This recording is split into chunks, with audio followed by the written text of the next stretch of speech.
بدون لحمة، بدون فراخ، أكلة اقتصادية حلوة جدا وموفرة، وولادك هيقولوا عليها ان هي ده بانيه ولا ايه. الشكل يا جماعة برضو بيجذب. وهخليكم كمان تعملوا القرنبيط بدون ريحة خالص. وهسلقه بطريقة محدش قبل كده سلقها بالطريقة دي، وهشيل لكم منها الريحة خالص. كمون حصى وزر الورد، كل ده بيجي من عند العطار يا جماعة عشان يشيل الريحة، وشوية كمون برضو مطحونين. تمام. طبعا المية بتتغلى، هحط الحاجات دي نعناع يا جماعة كنت حاطاه في التلاجة، طلعت حبة منه. شوف بقى السر، شوية ملح وشوية سكر، واسلقوهم كل ده في مية سخنة وسيبيها تستوي. معلقتين طحينة، وده فنجان صغير يا جماعة لبن. تمام. وقلبيه. دي مش هتخلي ريحة قرنبيط خالص، اللي هيشوفه هيقول بانيه، واللي هياكله شوية هيحس ان هو مش قرنبيط، بس بصراحة بيشيل الريحة ويشيل الزفارة جدا منه. شوفوا ادى الملح، واي توابل بقى انت تحبي تحطيها. انا حطيت كركم، وحطيت كمان بصل بودرة، توم بودرة، اي حاجة تحبيه تحطيها حطيها. قلبت كده وهحط البيض. جماعة لو مفيش بيض مفيش اي مشكلة، حط التتبيلة دي وخلاص. وانا حطيت 3 بيضات كده، بس لو مفيش بيض مفيش اي مشكلة، هيديكي نفس النتيجة برضو بالعجينة دي.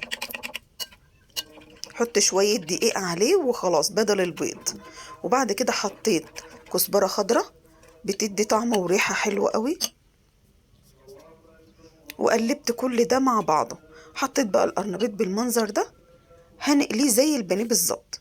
جبت فيجيتار بارد من ماي واي، وفيجيتار حار.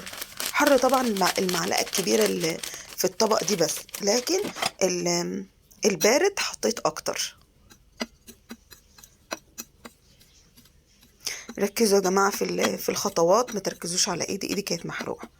تمام. عشان انا عارفة الناس هتقعد تكتب وتعلق، فانا قلت مبدأ انا الاول، عشان ما حدش يقول ده ايدها متوسخة ولابسة جوانت ولا اي كلام من ده. هقلب كده كله، وبعد كده هحط القرنبيط في البيض، وبعد كده هحطه في الفيجيتار.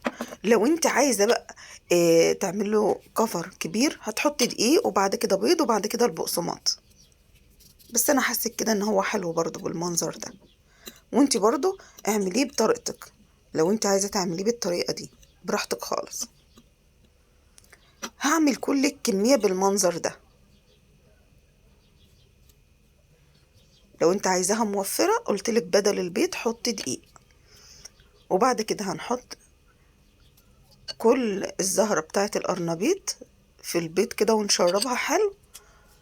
وبعد كده هنحطها في البقسماط او الفيجيتار بتاع ماي واي. حلو جدا.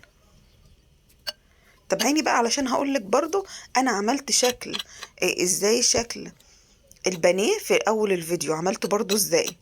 بحاجة انت في ناس بترميها، في ناس بترميها من القرنبيط وتقول لك لا ده هرد هنقلي في ايه. لا انا هقول لك انا هعمل بايه. شوفي بعد ما عملت الزهرات كلها وخلصتها، في زهرات بتبقى كده مفككة من بعضها او بتبقى دايبة. انا شوف عملت فيها ايه، مستوية قوي. انا فردتها زي البانيه كده بالبقسماط، بعد طبعا ما حطيتها في البيض فردتها كده وضغطت عليها وعملتها زي البانيه.